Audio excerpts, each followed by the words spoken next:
Bienvenidos, mi nombre es Sebastián Vergara, estudiante de la Universidad de las Fuerzas Armadas SPC de la Tacunga, carrera Ingeniería Electromecánica, docente Ingeniero Diego Proaño, materia Física 1, con el presente proyecto, diseño y construcción de una máquina que genere un movimiento normal y tangencial. Objetivos. Objetivo general. Comprobar e identificar la ley física que conduce al movimiento normal y tangencial cinemática mediante el diseño y construcción de una máquina. Objetivos específicos. Analizar las diferentes variables físicas, como la velocidad tangencial, velocidad angular, las aceleraciones que interactúan en el movimiento normal y tangencial. Reconocer los distintos tipos de materiales y equipos que hacen posible la práctica del movimiento normal y tangencial. Relacionar la teoría de errores con los datos obtenidos directamente de la máquina que realiza el movimiento normal y tangencial y crear un prototipo donde se puede evidenciar el movimiento normal y tangencial. Trabajo preparatorio. Movimiento curvilíneo, componentes normales y tangenciales. Cuando se conoce la trayectoria a lo largo de la cual viaja una partícula, entonces a menudo conviene describir el movimiento por medio de los ejes de coordenadas n y t, los cuales actúan de manera normal y tangente a la trayectoria, respectivamente, y en el instante considerado tienen su origen localizado en la partícula. Posición. Puesto que el vector r está caracterizado por su magnitud r y su dirección con respecto a los ejes de referencia, este se define por completo la posición de la partícula con respecto a esos ejes. El vector r se conoce como el vector de posición de la partícula en el tiempo. El vector r define la posición ocupada por la misma partícula en un tiempo posterior. Y el vector r que une entre un punto a otro punto representa el cambio en el vector de posición durante el intervalo de tiempo. Desplazamiento. Supongamos que la partícula se mueve durante un pequeño intervalo de tiempo, hasta un punto determinado. Entonces su posición será r' es igual a tiempo más la variación o variación de desplazamiento es igual a r' menos r. El desplazamiento es un vector dirigido desde un punto a otro punto. En otras palabras, el desplazamiento representa el cambio de posición de la partícula y se le puede determinar mediante una resta vectorial. Y se representa con el símbolo delta r. Velocidad. Comenzamos hablando de la velocidad promedio, que se define como la división entre la variación del desplazamiento y la variación del tiempo. Velocidad media. El vector velocidad media se define como el cociente entre el desplazamiento y el intervalo del tiempo, en el que el móvil va de un punto A a un punto B. La velocidad media tiene la misma dirección y sentido que el desplazamiento. Y velocidad instantánea. Definimos el vector velocidad instantánea como el límite cuando la variación del tiempo tiende a cero del cociente entre el desplazamiento y el intervalo del tiempo, variación del tiempo. Aceleración. Aceleración promedio. La aceleración promedio es la división entre la variación de la velocidad y la variación del tiempo. Aceleración media. Dado dos puntos de la partícula, punto 1 y punto 2, el cambio de velocidades durante la variación del tiempo es variación de la velocidad. La aceleración media es un vector paralelo a la variación de la velocidad y también depende de la duración del intervalo del tiempo. Y aceleración instantánea. La aceleración instantánea es un vector que tiene misma dirección que el cambio instantáneo de la velocidad, es decir, apunta a la concavidad de la curva. Se obtiene llevando al límite la aceleración media, es decir, haciendo cada vez más y más pequeños los intervalos de tiempo. Aceleración normal. La aceleración normal o centrípeta informa del cambio en la dirección y el sentido de la velocidad. Aceleración centrífuga. Es aquella que adquieren los cuerpos por causa del efecto fuerza centrífuga. Antes que nada, cabe aclarar que la fuerza centrífuga es una fuerza de inercia. Como toda fuerza de inercia, resulta de describir el movimiento de una partícula o sistema de partículas desde un sistema de referencia no inercial. La fuerza centrífuga no es una fuerza propiamente tal, sino que es producida por la inercia de los cuerpos al moverse en torno a un eje, pues estos tienden a seguir una trayectoria tangencial a la curva que describe.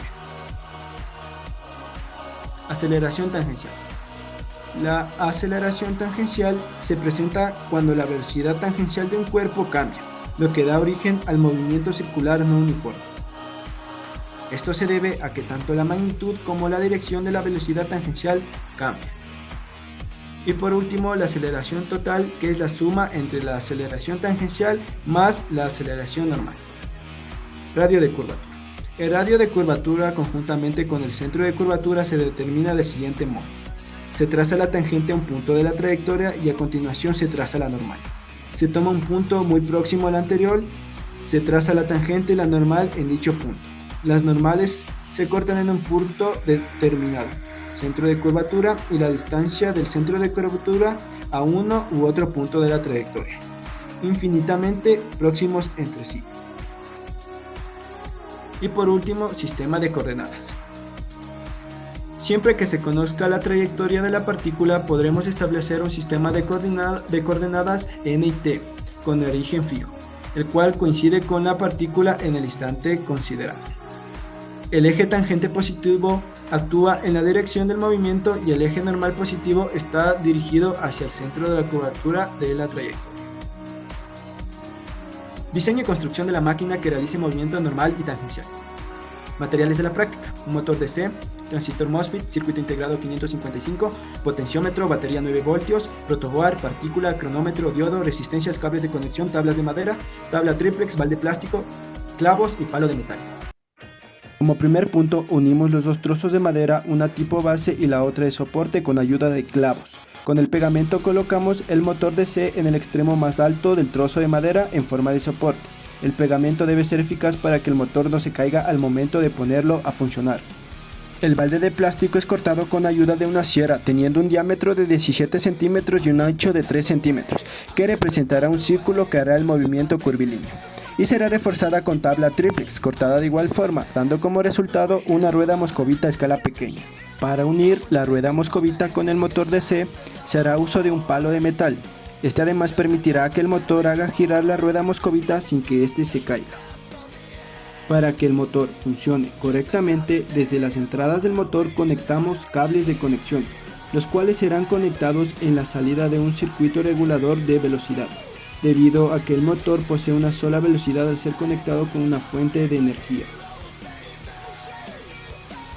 Y así es como queda la máquina de movimiento curvilíneo.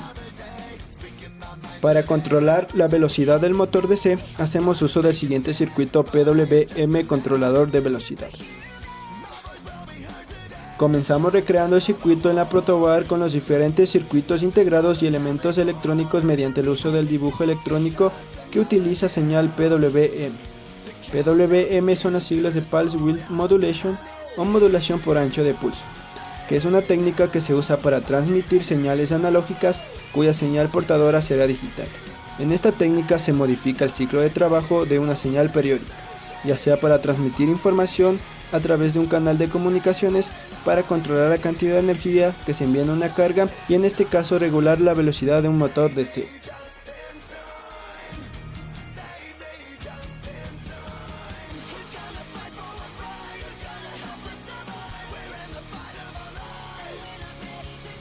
Una vez armado el circuito y para comprobar su funcionamiento, se hace correr en un motor de prueba, conectando la batería de 9 voltios a la protoboard, positivo a VCC y negativo a la tierra. El circuito está bien realizado porque al momento de conectar con el motor se puede escuchar un sonido provocado por frecuencias y a la vez se puede observar cómo el motor comienza a girar.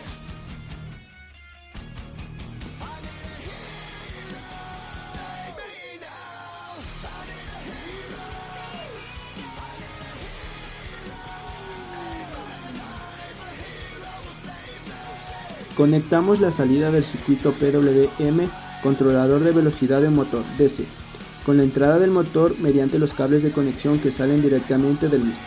Para que el circuito junto con la maqueta comiencen a funcionar, ponemos la batería de 9 voltios. Comenzará a producirse un sonido. Esto quiere decir que el motor DC está conectado correctamente con el circuito que reducirá su velocidad. Para que la ruleta rusa comience a girar, manipulamos el potenciómetro. Giramos suavemente la perilla del potenciómetro y comenzará a dar vueltas lentamente. Entre más giremos la perilla, más velocidad adquirirá el motor y por ende más vueltas darán la ruleta rusa. Una vez ya funcione la maqueta de movimiento normal y tangencial, comenzamos a sacar los cálculos respectivos.